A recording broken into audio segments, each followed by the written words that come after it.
After this video, every time you open a website, you'll see the invisible process happening. Let's do something simple. Open your browser and type a website. Press Enter. Now here's the question. What just happened? Not the website opened. What actually happened, step by step, in those few seconds? Because behind that one click, there's a global system working together. Servers, routers, databases, browsers. And today, you'll see it clearly for the first time. This matters because sometimes websites load instantly, sometimes they take forever. Sometimes they fail completely, and it feels random, but it's not. Once you understand this process, you'll understand why the internet behaves the way it does. Think of opening a website like ordering food from a restaurant. You choose a dish, send an order, kitchen prepares it, food is delivered, and you enjoy it. Simple. Likewise, you choose the website to visit and put its URL, Uniform Resource Locator. Then, you visit that website via browser. A request is made on behalf of you through your browser. The server sees your request and collects all the information you asked in your request. Server responds back to you with all your requested information.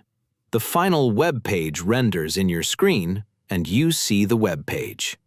So, behind that simple action, there are multiple steps happening very fast. Step 1. DNS, finding the address. When you type google.com, your computer doesn't understand words. It needs an IP, Internet Protocol address. So it asks, where is this website? This is done using DNS, Domain Name System. DNS is like your phone's contact list. You type a name, it finds the number. Without DNS, you'd have to remember numbers like 142.250.183.14. Not practical. When you type a website address, your browser first queries a DNS server. This server acts like a massive phone book, translating the human-friendly domain name, like google.com, into a machine-readable IP address, like 172.217.160.142.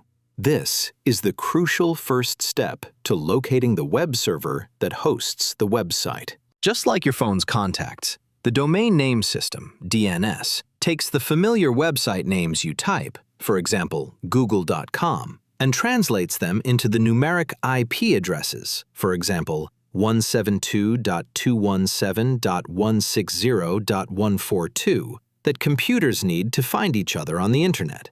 It's the essential directory that guides your browser to the right server, ensuring your request reaches its destination every time. Step 2. Request to server. Once the IP is found, your browser sends a request to the server. This request says, "Give me this web page." It travels through your router, your ISP, Internet Service Provider, multiple routers across the internet. This happens in milliseconds.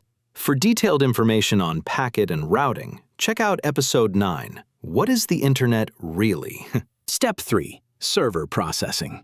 Now the server receives your request. What happens there?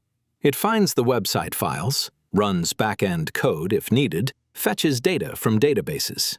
Example: if it's YouTube, it loads video data, user recommendations, comments. Server is like a restaurant kitchen. It doesn't just send food, it prepares it. Step 4. Response, sending data back. The server sends data back to you, but again, not in one piece. It sends packets. These packets travel back, through networks, through routers, back to your device. If packets are delayed, then page loads slowly. If packets are lost, then errors happen. Step 5. Rendering, where magic happens. Now comes the most underrated part, rendering. Your browser receives HTML, hypertext markup language, the structure, CSS, cascading style sheets, the design, JS, JavaScript, the behavior. Then it builds the page visually. Think of HTML to skeleton, CSS to skin, JavaScript to muscles. Browser assembles everything into what you see. This is why some sites look broken, some load partially, some feel slow. Rendering takes time too. Now everything connects. Websites are slow because DNS took time, server is far away, backend is heavy, network is congested, too many scripts, slow rendering. It's not one reason, it's the entire chain. Now think about this. When you say, "My internet is slow," it might not be your internet. It could be the server, the root, the website itself. Understanding this changes how you think. Modern technologies improve this flow. CDN, content delivery networks, bring servers closer. Caching, reduce repeated work. Cloud computing, scalable servers. That's why Netflix loads fast. Google feels instant. Apps feel smooth. It's engineering, not luck. Let's lock this forever. Opening a website is not one action. It's a chain of requests, processing, delivery, and rendering. If you remember this, you understand the web better than most users. In the next episode, we'll go deeper into connection types, Wi-Fi versus Ethernet, and why one feels faster than the other. This is Simply Explained Tech.